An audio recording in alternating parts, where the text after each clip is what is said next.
artículos 41 y 68 de la Ley de Amparo, Exhibición Personal y de Constitucionalidad. Punto.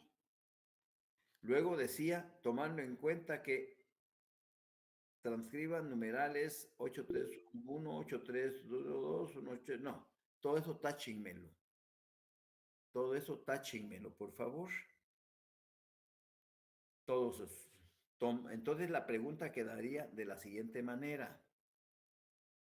Por favor, disculpe. 60. Enmienda de procedimiento. Entre paréntesis. Transcribe artículos 41 y 68 de la Ley de Amparo, Exhibición Personal y de Constitucionalidad. Punto. Tomando en cuenta que, y ahí es donde tienen que hacer el agregado, que debe leer, no copiar, debe leer los artículos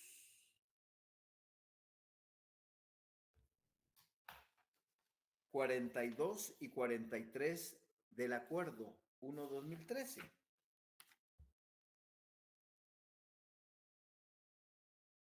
Repito, por favor. La pregunta 60 de la comprobación de las incidencias procesales quedaría de la siguiente manera. 60. Enmienda de procedimiento. Transcribe artículos 41 y 68 de la Ley de Amparo, Exhibición Personal y de Constitucionalidad. Punto. Tomando en cuenta que debe leer los los artículos 42 y 43 del Acuerdo 1-2013.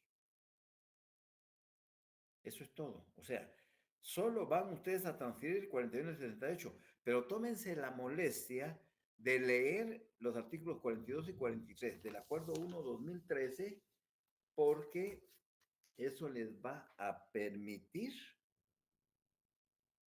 tener un conocimiento más amplio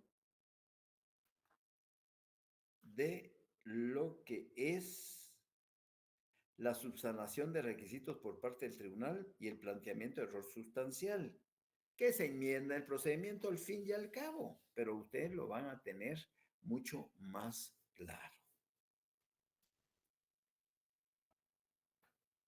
¿Arreglaron esa pregunta? Sí, licenciado. Muchísimas gracias. Sí, licenciado, gracias. Muchas gracias. Bueno, entonces vayámonos a aunque voy a hacer una síntesis de todo, pero hoy nos toca la página 10, la literal C, que dice el principio de agravio personal y directo, que es otro de los presupuestos procesales previos que deben tomarse en cuenta para un buen planteamiento de una acción de amparo. Íntimamente relacionado con la legitimación activa. Ya sabemos nosotros que cuando hablamos de la legitimación, nos estamos refiriendo a esa identidad, a esa congruencia que puede existir entre el agraviado, el afectado, la persona perjudicada por un acto, por una resolución, por una disposición o por la aplicación indebida de una ley. Y que eso le repercutió en, no solo en su integridad personal, sino también en la de sus bienes o de sus familiares. Entonces, resulta que esa legitimación, esa identidad que yo, como amparista, como afectado, me asiste por derecho la legitimación activa. Y lógicamente, la autoridad recurrida contra quien estoy accionando el amparo, ella siempre va a tener la legitimación pasiva. Y como dice el artículo 9 de la ley de amparo, sujetos pasivos del amparo. Y comienza el poder público. Las entidades descentralizadas siempre son los transgresores, los abusadores en el ejercicio del cargo, los que van a tener esa legitimación pasiva y que me, me hace clic con mi persona para que cumpla con ese presupuesto de legitimación. Porque como vamos a ver más adelante en esta tesis de Martín Guzmán, El amparo fallido, él, en un trabajo de campo que hizo en amparos ahí en la corte, porque él era el secretario de la corte, él fue el eterno secretario de la corte. Fue mi alumno, el famoso Martín, pero fue el secretario eterno de la corte. El año antepasado falleció, ya estaba grande, pero era una eminencia, pues es una experiencia bárbara. Y en ese entonces, cuando él era el secretario, yo a los estudiantes, mira, anda a decirle que le dé un ejemplar de su tesis. Y cabalmente, él mandaba a reproducir su tesis del amparo fallido. Y cada vez que iban los muchachos, les obsequiaba un ejemplar, ¿verdad? Porque la misma corte lo promovía, porque era una tesis como para estudiar. Y entonces él hace un estudio de campo de enero del año 94. Imagínense, él fue mi estudiante más o menos como en 90. Como en el 90 fue mi estudiante. ¿Ya? Porque ese estudio que hizo en su tesis es del enero del 94 al 96. Quiere decir que él se graduó en el 97, pero ya inmediatamente tomó posesión. Ya él ya trabajaba en la corte y todo, ¿verdad? Pero el eterno secretario, porque estuvo más de 20 años de secretario de la corte. Era una persona muy hermosa, muy linda, que no era muy egoísta, sino al contrario, apoyaba a los estudiantes. Y entonces, esa hoja 10 que está acá, la hoja 10, dice, íntimamente relacionado con la legitimación activa del solicitante de amparo y la legitimación pasiva de la autoridad contra la que se solicita amparo, requiere para su observancia C1, que aquel quien solicite amparo se le haya causado un agravio personal directo, pues es ello lo que le legitima para ejercer la acción constitucional. Esa es buena pregunta de examen.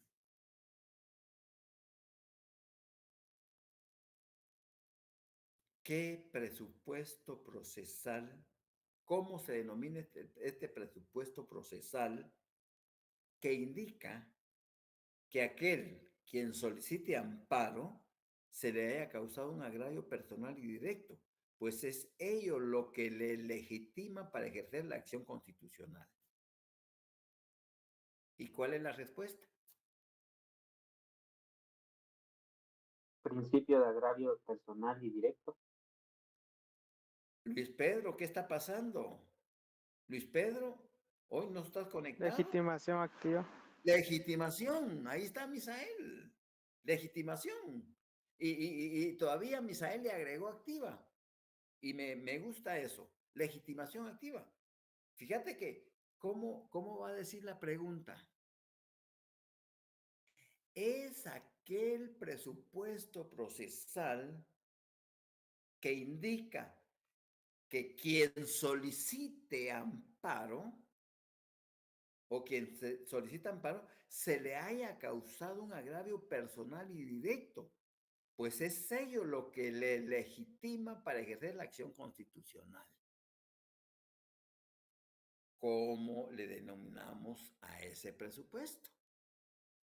Legitimación. Pero si le agregan legitimación activa, eso me satisface, ¿ya?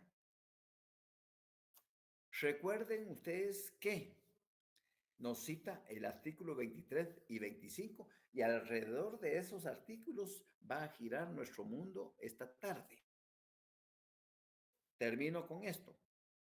Pues en el amparo no existe la acción popular. Es decir, el amparo es personalísimo. El amparo es una garantía personal, de carácter personal, ya sea como persona jurídica individual o como persona jurídica moral o colectiva. Pero la garantía constitucional es personalísima. Por eso es que no existe la acción popular. ¿Y en qué garantías? ¿Y en qué garantías pueden existir? ¿En qué garantías constitucionales puede existir la acción popular? ¿Qué dice su disco duro? ¿Qué dice lo que han leído? Piensen bien. ¿En qué garantías constitucionales puede existir la acción popular? En la exhibición personal, En la exhibición personal, me recuerdo el caso de que una vez, antes de la pandemia, estaban reunidos todos los integrantes del Consejo Superior Universitario, ahí en el salón de sesiones donde sesiona el Consejo Superior Universitario.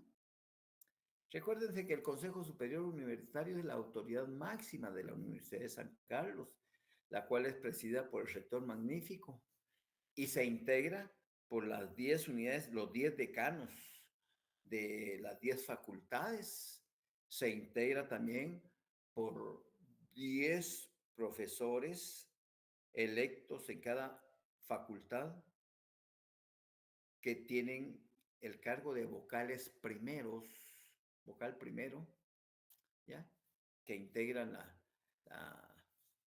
la, la junta directiva de cada facultad, 10 representantes de los estudiantes de esas 10 facultades, ahí van 30, y luego 14 o 15 representantes, uno por cada colegio profesional. Yo creo que ya son 15 porque creo que ya está el colegio de enfermeras y enfermeros, me parece.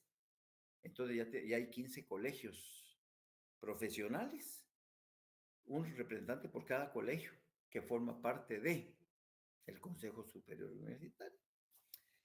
Pero había una controversia entre las autoridades máximas del Consejo Superior Universitario y la Asociación de Estudiantes Universitarios, la AEU.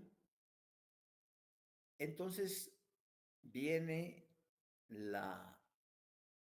se reúnen en el Consejo todos los integrantes y vienen los dirigentes de la AEU de ese entonces, antes de la pandemia, y cierran rectoría, sacan a todos los trabajadores y cierran las puertas del Consejo Superior Universitario. y las llenan de escritorios para no dejarlos salir. Como grupo de presión en ese momento, actúa la AEU como un grupo emergente de presión para exigir la demanda de ciertas situaciones. Pasa 1 hora, pasan 2 horas, no hay diálogo, pasan 3 horas, quieren salir, no pueden ir ni al baño porque están llenos de escritorios, ¿ya? Entonces viene uno de los integrantes del consejo y llama a un juzgado de la Torre de Tribunales, interponiendo una exhibición personal a favor de todos los integrantes del Consejo Superior Universitario que estaban siendo retenidos en contra de su voluntad por supuestos estudiantes de la Asociación de Estudiantes Universitarios. Verbalmente interpuso la garantía constitucional de la exhibición personal y cabalmente ahí venía el juez con 2 radiopatrullas, se veía ahí en la entrada, ¿va? Que venía el juez con 2 radiopatrullas. Entonces inmediatamente los estudiantes, cuando ven a las autoridades, al juez, y que viene como unos 500 metros, ¿verdad? Comienzan a poner a los escritorios en su lugar y ahí no ha pasado nada. Entra el juez asociado como corresponde con los agentes de la autoridad, abre las puertas del salón de sesiones del Consejo Superior Universitario y pregunta que quién interpuso un abogado de los que estaban ahí, que era parte del consejo en ese entonces, le dice que ellos estaban diciendo, sí, pero yo entré y no hay candados, no hay obstáculos para que ustedes tengan la libre locomoción. No, es que eso no, mire, yo acabo de venir. Por eso entré hasta acá, porque yo no veo aquí obstáculo alguno. Los estudiantes pilas se movieron rapidito y cuando llegó el juez, ¿qué pasó? Que tuvo que declarar sin lugar la exhibición personal a favor de los integrantes del Consejo Superior Universitario, porque nadie estaba siendo retenido en contra de su voluntad. Esa es acción popular. ¿Ya? ¿En qué otro caso se puede dar una acción popular?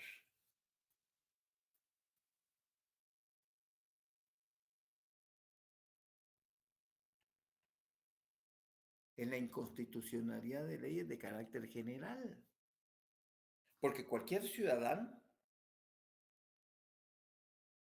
tiene la legitimación, con el auxilio de 3 abogados, de plantear ante la Corte de Constitucionalidad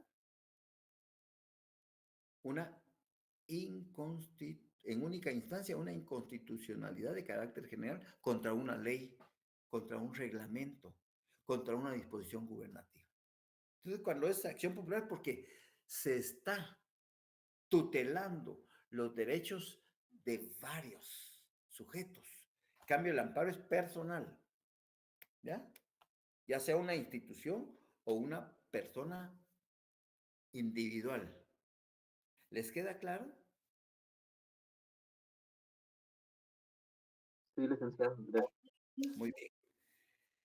Y la C2 dice que haya sido la autoridad contra la que se acude en amparo la que de manera directa haya causado el agravio cuya reparación solicita quien promueva la acción constitucional. Hay que decir que haya una legitimación pasiva congruente. Congruente. ¿Por qué digo eso? Porque dentro de su trabajo, dentro de su trabajo de campo de Martín, se las voy a llevar el lunes este esquema, aunque ya han pasado, pues, ¿qué? Este estudio lo hizo él del 94 al 96, de enero del 94 al 96, a diciembre del 96, ¿ya?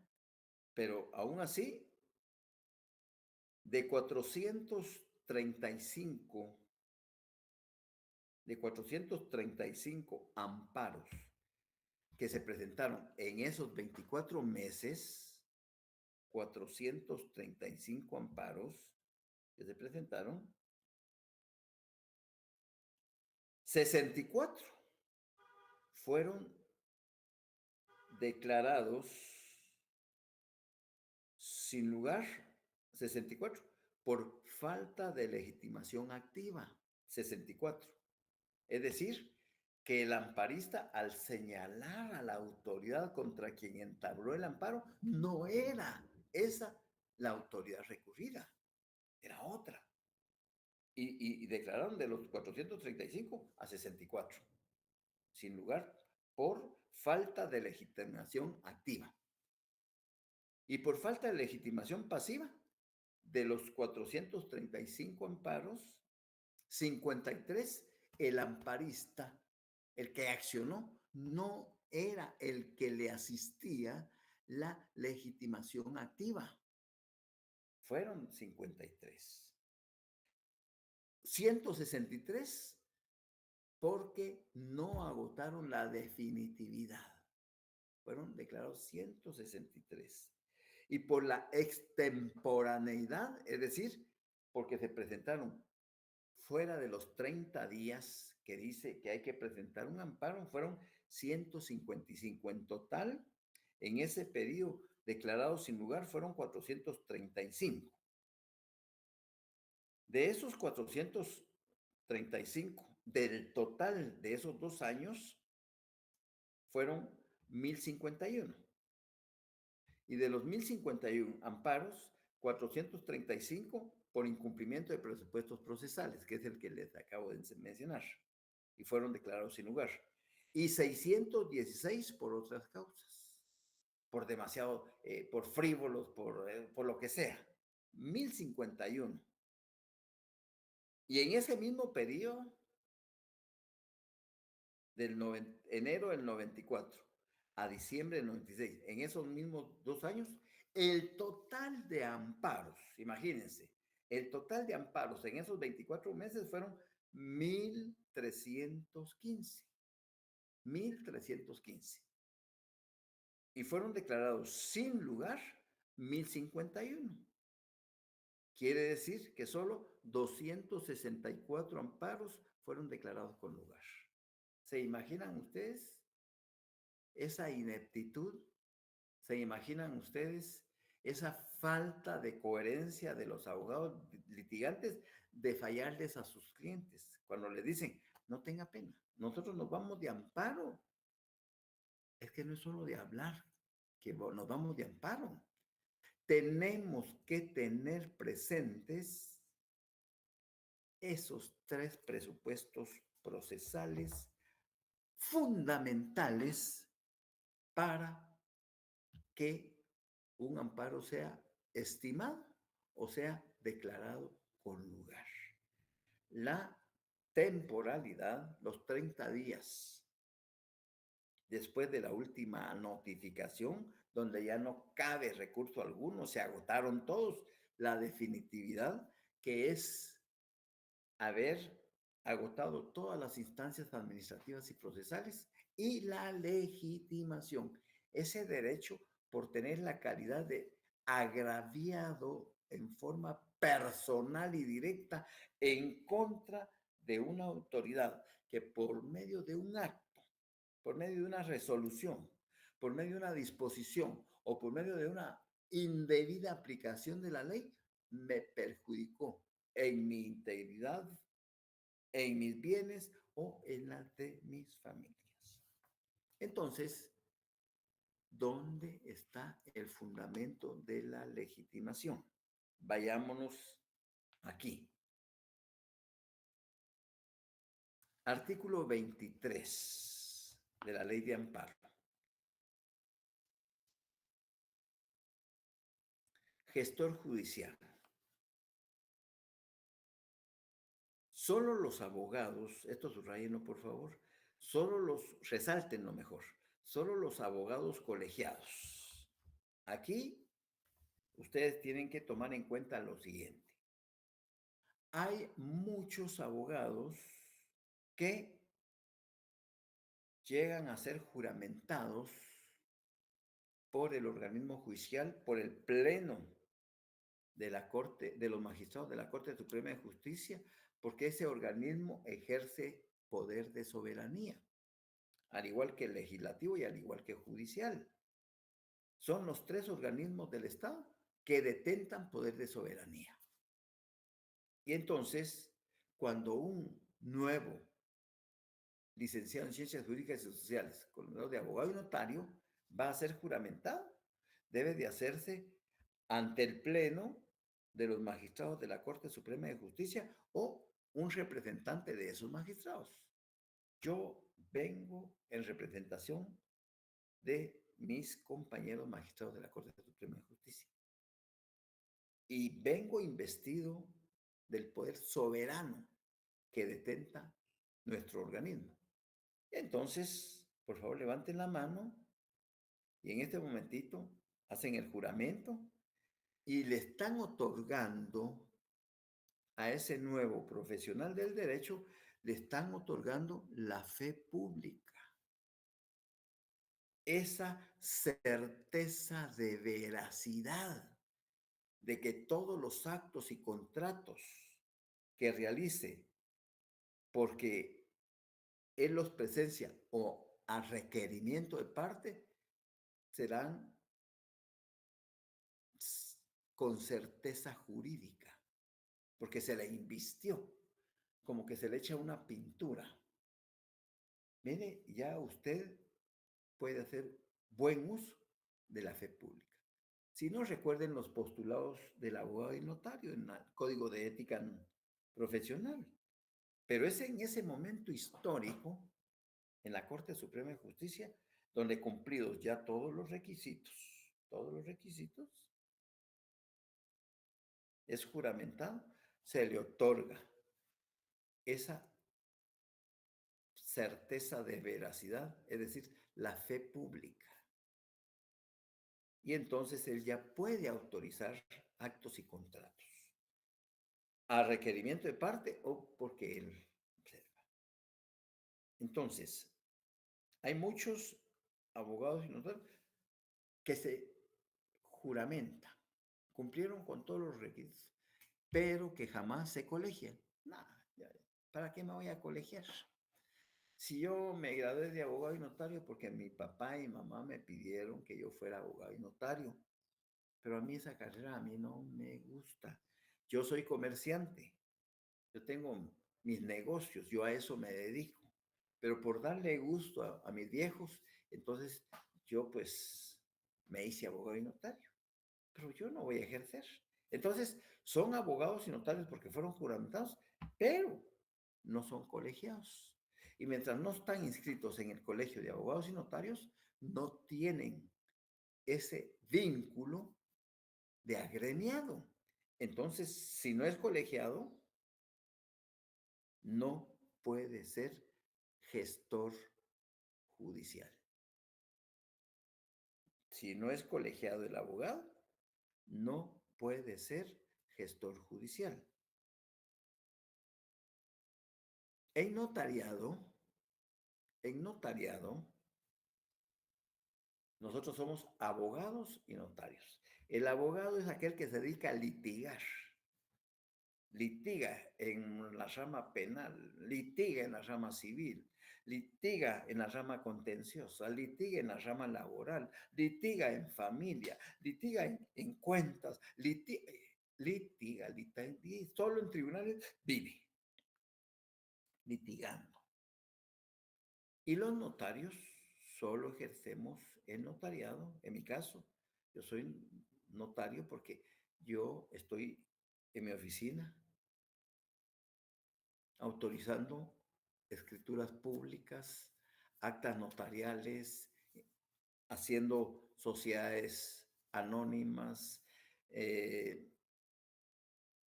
rectificaciones de partida de nacimiento, procesos sucesorios intestados, testamentarios, o sea, todo el aspecto de la jurisdicción voluntaria. Ese es el notario, está en su oficina ejerciendo el derecho notarial. Entonces ahí hay compraventas, hay arrendamientos, hay reconocimientos de deuda, hay mutuos, etcétera, etcétera. Y nuestro machete es el protocolo, ese papel especial que ahora es fabricado por la Superintendencia de Administración Tributaria. Antes era la Casa de Aceros y Grabados donde hacían el papel moneda, pues esa, pero después cuando entró la SAT, pues ella tomó bajo su responsabilidad la elaboración del papel especial de protocolos. Entonces en notariado usamos una figura que no se llama gestor judicial, sino se llama gestor o gestión de negocios, gestor de negocios. Y se da más o menos, se da muchas veces cuando la gente se va, nuestros paisanos se van al norte y allá pues a trabajar como burros, como mulas, alimentándose como mandan, viviendo en 10 en un espacio reducido porque la renta es carísima, con tal de estar mandando sus centavitos aquí a la familia con la esperanza de que esos centavos aquí se multipliquen y esos dólares se conviertan en bastantes quetzales. Acabo de ver un video ayer o antier donde un joven expuso su caso. No sé si era guatemalteco, hondureño o salvadoreño, pero cualquiera de esos países era. Donde él expresaba su tristeza, su molestia, su cólera, porque lleva 5 años de estar en los Estados Unidos trabajando, pero... Y, y a sus papás les remitía remesas para que le fueran guardando su dinerito. Es cierto, le compraron un su lote, porque para su casa, sí le compraron eso, decía él, pero ya no aguanta la vida de allá, es muy sacrificada, es muy explotada. Entonces, él llamó a su papá para decirle que pensaba, pensaba regresarse ya porque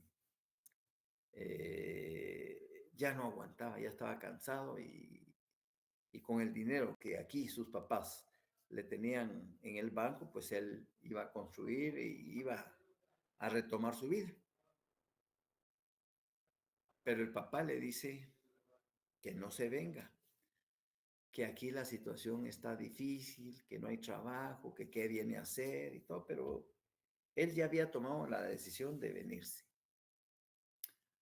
Al final el papá le cuenta la verdad y le dice, mire mi hijo, su terreno sí se lo compramos con su mamá, el terreno está a su nombre y ya, y no hay pena, pero en cuanto al dinero que usted dice que tenemos guardado, no lo gastamos con su mamá. Si es que no se venga, porque ¿qué va a venir a hacer acá? Y él estaba contando su triste caso, ¿verdad? Y así sucede. Yo he tenido un montón de situaciones en la oficina donde hermanos y hermanas o padres a veces le han mandado a los hijos con sacrificios, con esfuerzos después de 20, 25 años de estar partiéndose el lomo allá, con la esperanza de que al regresar un día, pues van a tener un respaldo acá económico. El último, hace como 2 años, vino una hija, la única hija que nació allá de este señor, don Rutilio, y él se murió de la tristeza de que durante 30 años le mandó a una a su hermana dinero y dinero, dinero y dinero, trabajando fuerte. Y cuando vino, ya viejo, ya achacoso, ya enfermo, porque así regresan. Pues resulta que la hermana cuando supo que venía, se cambió de casa, se le perdió de vista y primero se murió don Rutilio, que ubicara a la bendita hermana. y su dinero, bien, gracias. Entonces, casos como esos se dan constantemente. Los esposos o las esposas se van y aquí pues el marido o la mujer se da la grande y luego consigue quién sustituye al marido o quién sustituye a la mujer. Y es un problema. Entonces lo recomienda y como tienen miedo de aperturar una cuenta allá, porque es que me van a agarrar y me van a regresar, y ese miedo es el que los mata. Entonces, en este caso, de este ejemplo que les pongo, el papá compareció en calidad de gestor de negocios de su hijo a comprar ese terreno. Entonces la escritura ya salió directamente a nombre del hijo que está en los Estados Unidos, utilizando la figura de la gestión de negocios. Pero eso es en notariado. Acá, en Amparo, es gestor judicial. Dice, artículo 23, solo los abogados colegiados y los parientes dentro de los grados de ley podrán actuar gestionando por el afectado y sin acreditar representación en forma cuando declaren que actúan, y esto subrayen en un cuadrito, por razones de urgencia. Eso enciérrenlo en un cuadrito. Ese es el requisito que se requiere para que un abogado colegiado activo o un pariente dentro de los grados de ley puedan actuar en nombre de un amparista, de un tercero, por razones de urgencia, para la debida protección de los intereses que le han sido encomendados. Antes de resolver el amparo deberá acreditarse la representación que se ejercita, salvo casos de urgencia que el tribunal calificará. Bueno, vamos por partes. Vayámonos a la cita número 55. La cita 55 dice, el gestor judicial que se menciona en este artículo tiene como objeto poner en funcionamiento el mecanismo de justicia constitucional a favor de un tercero de quien se cree que ha sufrido vejámenes o amenazas en sus derechos. Subrayen bien eso porque esa es pregunta de examen. Esa es pregunta de examen. ¿Ya? Esa es pregunta de examen. ¿Ya? Se las vuelvo a repetir para que ustedes lo tomen en cuenta. El gestor judicial que se menciona en este artículo tiene como objeto poner en funcionamiento el mecanismo de justicia constitucional a favor de un tercero de quien se cree que ha sufrido vejámenes o amenaza en sus derechos. Otra pregunta. Se hace referencia a los parientes dentro del cuarto grado de consanguinidad y dentro del segundo grado de afinidad. Ver artículo 190 del decreto ley 106, Código Civil, clases de parentesco. Pongamos entonces, si tienen a la mano el Código Civil, si tienen a la mano el Código Civil, váyanse al artículo 190 y van a darse cuenta ustedes que el artículo 190, eso es lo que dice en el Código Civil, ¿ya? Clases de parentesco. La ley reconoce el parentesco de consanguinidad dentro del cuarto grado, el de afinidad dentro del segundo grado y el civil que nace de la adopción y solo existe entre el adoptante y el adoptado. Los cónyuges son parientes pero no forman grados. Ese es el artículo 190 del Código Civil. A un lado de ese artículo hagan un asterisco y pónganle ver art 21 log. Ver art 21 log. Nos vamos a la log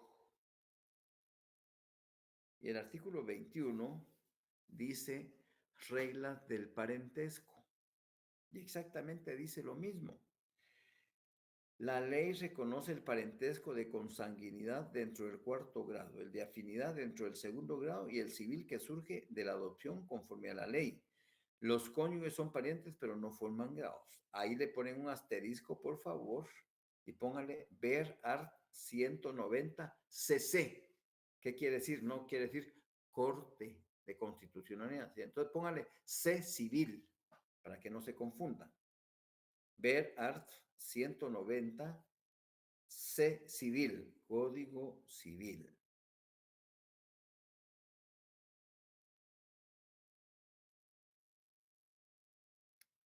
Muy bien. Y nos vamos a la llamada 56. La cita de página 56 que dice, de forma ordinaria, otra pregunta de examen. De forma ordinaria, una persona no está legitimada para plantear un amparo en nombre de otra, sin acreditar la representación respectiva. Sin embargo, este artículo señala que, y vuelvan a encerrar esa frase en un cuadrito, en un rectángulo, en caso de urgencia, vuelvan a encerrarlo, en caso de urgencia, se puede conferir esta facultad a los abogados colegiados y a los parientes dentro de los grados de ley, bajo la condición de acreditar su representación posteriormente. De tal manera que sus efectos producen, 1, la suspensión temporal del acto impugnado. La suspensión temporal del acto impugnado. ¿Cómo le denominamos a eso? Amparo provisional. Amparo provisional. Entonces, saquen ahí un asterisco y ahí póngale amparo provisional a su ley de amparo. Ahí le ponen, lo jalan y dice amparo provisional. Muy bien, felicitaciones. Obliga a las partes a su cumplimiento debiendo ejecutarse de forma inmediata y no puede modificarse ni alterarse lo decretado por la autoridad, sino hasta resolverse en sentencia o lo ordene el tribunal. Ahí no hay pierde. Y el artículo 25, que esto grábenselo mientras no vayan a modificar la ley. Legitimación activa del Ministerio Público y del Procurador de los Derechos Humanos. El Ministerio Público y el Procurador de los Derechos Humanos tienen legitimación activa para interponer amparo a efecto de proteger los intereses que le han sido encomendados. Ahí no hay pierde. Siempre, siempre, siempre, siempre, ¿ya? Siempre el Ministerio Público va a ser parte de un amparo. Va a tener una legitimación activa, al igual que el Procurador de los Derechos Humanos. Muy bien. Con eso nos quedamos. Nos vamos el miércoles para continuar con más contenido. Que tengan una feliz tarde y nos vemos el miércoles. Feliz tarde, licenciado. Gracias, licenciado. Feliz tarde. Buenas tardes, Giovanni. Buenas tardes, Luis Pedro. Buenas tardes. Feliz tarde, licenciado. Buenas tardes, Javier, Israel, Geraldine. Feliz tarde. Buenas tardes, Geraldine. Buenas tardes. Un abrazo. Igualmente, Guillermo Alejandro, un abrazo.